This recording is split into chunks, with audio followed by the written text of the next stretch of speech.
بسم اللہ الرحمن الرحیم۔ خزائن القرآن، قرآن کریم کے علوم و معارف کا مجموعہ، از افادات شیخ العرب والعجم عارف باللہ مجدد زمانہ حضرت اقدس مولانا شاہ حکیم محمد اختر صاحب رحمۃ اللہ علیہ۔ آیت شریفہ کی تشریح بعنوان دیگر۔ اللہ تعالیٰ نے غمزدہ دلوں کے لیے ارشاد فرمایا کہ جب تم کو کوئی صدمہ اور غم پہنچے، جب کوئی مصیبت کا واقعہ پیش آ جائے تو اے نبی صلی اللہ علیہ وسلم آپ ایسے لوگوں کو بشارت دے دیجئے، خوشخبری سنا دیجئے جو کسی مصیبت کے وقت میں اپنے رب کی مرضی پر راضی رہتے ہیں اور ان کو اللہ سبحانہ و تعالی سے کوئی اعتراض اور شکایت نہیں ہوتی، اور کہتے ہیں انا للہ و انا الیہ راجعون۔ حضرت حکیم الامت مجدد الملت مولانا اشرف علی صاحب تھانوی نور اللہ مرقدہ فرماتے ہیں کہ اللہ تعالیٰ نے اس کلمہ انا للہ و انا الیہ راجعون میں زبردست تسلی کا مضمون بیان فرمایا ہے۔ اس آیت میں دو جملے ہیں، ایک انا للہ اور دوسرا و انا الیہ راجعون۔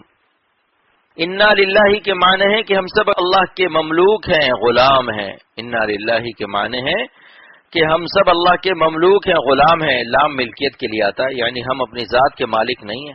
اگر اپنی ذات کے مالک ہوتے تو خودکشی جائز ہوتی، کیونکہ اپنی چیز میں آدمی کو تصرف کا حق ہے۔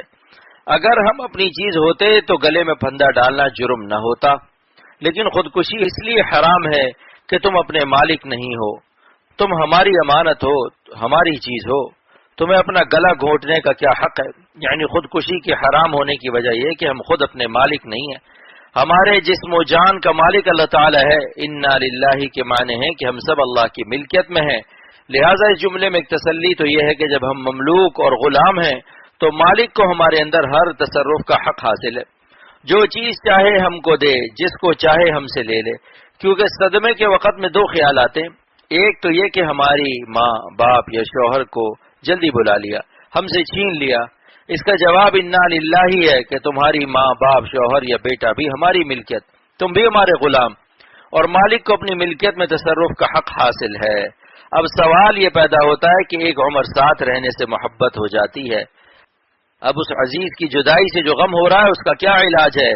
تو اس کے لیے تسلی کا دوسرا مضمون انا للہ و انا الیہ راجعون میں نازل فرما دیا کہ اللہ ہی کی طرف ہم سب کو لوٹ کر جانا ہے۔ یہ جدائی دائمی تھوڑی ہے، عارضی جدائی ہے۔